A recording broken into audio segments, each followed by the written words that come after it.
ضرورت نہیں ہے،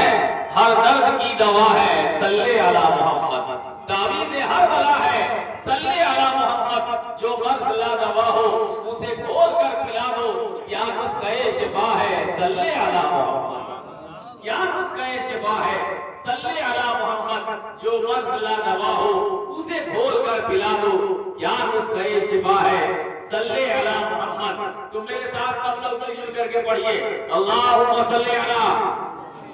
سیدنا و سیدنا مولانا محمد بارک وسلم، صلو علیہ صلاۃ و سلام علیک یا رسول اللہ، صلو علیہ صلاۃ و سلام علیک یا حبیب اللہ، صلی اللہ تعالی علیہ وآلہ وسلم۔ ہم سبھی حضرات اللہ کے بندے ہیں، اللہ رب العزت نے ہمیں پیدا فرمایا، ہمارے ہاتھوں میں حضور کا دامن کرم عطا فرمایا، قرآن پاک کا 30 پارہ عنایت فرمایا، ہماری رہبری رہنمائی کے لیے جناب میرے آقا محمد الرسول اللہ صلی اللہ علیہ وسلم کی جلوگری ہوئی ہے۔ جب میرے آقا تشریف لائے نا تو اللہ رب العزت نے قرآن میں ارشاد فرمایا، وَمَا آتَاكُمُ الرَّسُولُ فَخُذُوهُ وَمَا نَهَاكُمْ عَنْهُ فَانْتَهُوا، تمہیں رسول جو دیں اسے لے لو، رسول جو دیں اسے لو، اور رسول جسے تمہیں روکے اس سے رک جاؤ، اس سے باز آ جاؤ۔ اب اس روئے زمین پر ہم مسلمان کلمہ پڑھنے والے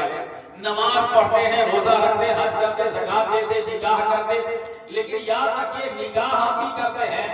یہ وہ نکاح ہے کہ میرے آقا جناب رسول اللہ سے پہلے حضرت آدم علیہ السلام سے لے کر میرے آقا محمد صلی اللہ علیہ وسلم تک یہ نبیوں نے کیا، رسولوں نے کیا، پیغمبروں نے کیا، صحابہ نے کیا، بزرگوں نے کیا، تابعین نے کیا، تبع تابعین نے کیا، محدثین نے کیا، بزرگان دین نے کیا، ائمہ مجتہدین نے کیا،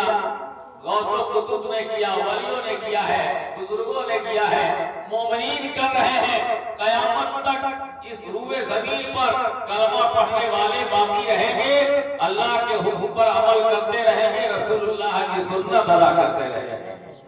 یہ وہ نکاح ہے جس کو ہم لوگ سمجھتے ہیں نا کہ بہت یہ نارمل چیز ہے، آپ کو معلوم ہے نکاح بہت ہی پاکیزہ چیز کا نام ہے۔ ہمارے اور آپ کے آقا جناب رسول اللہ نے نکاح کر کے بھی بتایا، نکاح کرنے کا آرڈر بھی دیا ہے، چنانچہ مصطفیٰ جناب رسول اللہ فرماتے ہیں نکاح آدھا ایمان ہے، نکاح آدھا ایمان ہے۔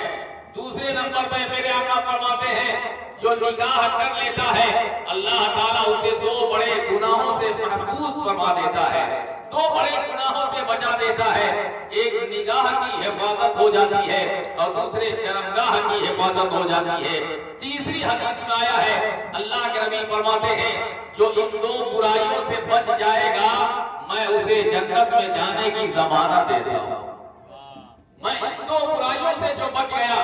میں اسے جنت میں جانے کی ضمانت دیتا ہوں۔ خوش نصیب ہے وہ لوگ جو اپنے بیٹے بیٹیوں کا بچوں کا نکاح کرتے ہیں اور مناسب وقت پر ان کو دلہا بناتے ہیں۔ حدیث میں آیا اللہ کے نبی فرماتے ہیں ایسی دلہن گھر میں لاؤ جو دیندار ہو، چنانچہ مکمل حدیث بھی ہے الدنیا کلھا متاع وخیر متاع الدنیا المرأۃ الصالحہ، یہ پوری دنیا اثاثہ ہے، برتنے کی چیز ہے، بہتر متاع ہے، لیکن سب سے بہترین اثاثہ نیک عورت ہے۔ ایک حدیث شریف میں اللہ کے نبی فرماتے ہیں جس مرد کو اللہ نے نیک بیوی عطا کر دیا، جسے نیک دلہن مل گئی، سمجھو کہ اللہ نے اسے دنیا کی ساری دولت عطا کر دیا۔ جسے نیک دلہن مل گئی یہ سمجھیے کہ اللہ نے آپ کے اوپر بہت بڑا کرم کیا ہے کہ دنیا کی ساری دولت اللہ نے آپ کو عطا کر دیا ہے۔ یہ وہ خوش نصیب لوگ ہوتے ہیں جن کو اللہ نیک بیوی عطا کر دیتا ہے، جنہیں نیک دلہن مل جایا کرتی ہے۔ تو آج یہ جناب شوکت صاحب، شوکت سیفی صاحب، اچھا آپ ہیں کیا؟ ماشاءاللہ، تھوڑا پہلے سے دیکھنے کے بعد لگ رہا ہے کہ سلام دعا ہے پہلے سے شاید، ہے نا؟ ہے سلام دعا ہے، نہیں ہے تو ابھی کر لیجیے گا، آگے آگے بیٹھیے، یہ سامنے کی جگہ خالی ہے اور آپ بھی تھوڑا بیچ میں اور کرسی خالی ہے اس کو بھر دیجئے، بس 2 منٹ اور دے دیجئے، چونکہ مجھے مکمل گفتگو ہم لوگوں کو قائد ملت حضرت علامہ شمیم بلالی صاحب نقلہ سے سماعت کرنی ہے، اور مکمل دیکھیے گفتگو کبھی کبھی سننے کو ملتی ہے، یہ بھی جاننا ہے، تقریریں ہر دن ہوتی ہیں، ہر راتیں ہو جاتی ہیں، لیکن آج جو آپ گفتگو سنیں گے نا وہ برسوں تک آپ کو کام کرے گی، برسوں تک فائدہ پہنچائے گی۔ واقعی گفتگو کرتے ہیں اور بڑے سلیقے کے ساتھ، قرینے کے ساتھ دل تک پہنچنے کی کوشش کرتے ہیں، لیکن نہیں یہاں تک پہنچنے کی توفیق حاصل کریں ہم لوگ بھی کہ اگر علماء کرام ہم کو آپ کو سب کو قرآن حدیث کا پیغام سناتے ہیں تو ہماری ضرورت یہ ہے کہ ہم علماء کرام کے بیانات پر اللہ سے توفیق عمل مانگیں، عمل کی توفیق حاصل کریں۔ تو میں عرض کر رہا تھا کہ ایک دلہا جناب شوکت صاحب کے نور نظر لخت جگر ولد سعید کی شادی خانہ آبادی، اللہ تعالیٰ اس کو پائے اس تقریب کو سعید بنائے۔ بارات جانے والی ہے، اللہ تعالیٰ بارات کو بہت خوبی انجام تک پہنچنے کی مولا توفیق عطا فرمائے۔ ایک دلہن گھر میں آنے والی ہے، لیکن یاد رکھیے گا میرے آقا نے فرمایا کہ نیک سیرت دلہن گھر میں لانا، نیک دلہن، ایسی دلہن جس کے قدم میں برکت ہو۔ میرے آقا جناب رسول اللہ فرماتے ہیں ایک صحابی ہیں، ان کا نام ہے حضرت صفوان۔ نیک دلہن کیا ہوتی ہے؟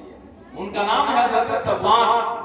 حضرت صفوان رضی اللہ تعالیٰ عنہ کی شریک حیات ہے حضرت ام عطیہ۔ بارگاہ رسول میں شکایت بھیجا، کہا یا رسول اللہ آپ کے صحابی ہیں، میرے شوہر ہیں، صفوان مجھے نماز روزے سے روک رہے ہیں۔ اللہ کے نبی نے کہا کہ جاؤ تم اپنے شوہر صفوان کو میری بارگاہ میں کہنا کہ جائیں آپ بارگاہ رسول میں حاضر ہو جائیں۔ حضرت صفوان بارگاہ رسول کی بات سنا نا، حاضر بارگاہ رسول ہو گئے۔ کہا یا رسول اللہ غلام حاضر ہے، کیا حکم ہے؟ اللہ کے نبی فرماتے ہیں تم نے اپنی بیوی کو نماز روزے سے منع کر دیا ہے۔ کہا میری کیا حکمت ہے، میری کیا ضرورت ہے، میری کیا بساط ہے، میں کون ہوتا ہوں اپنی شریک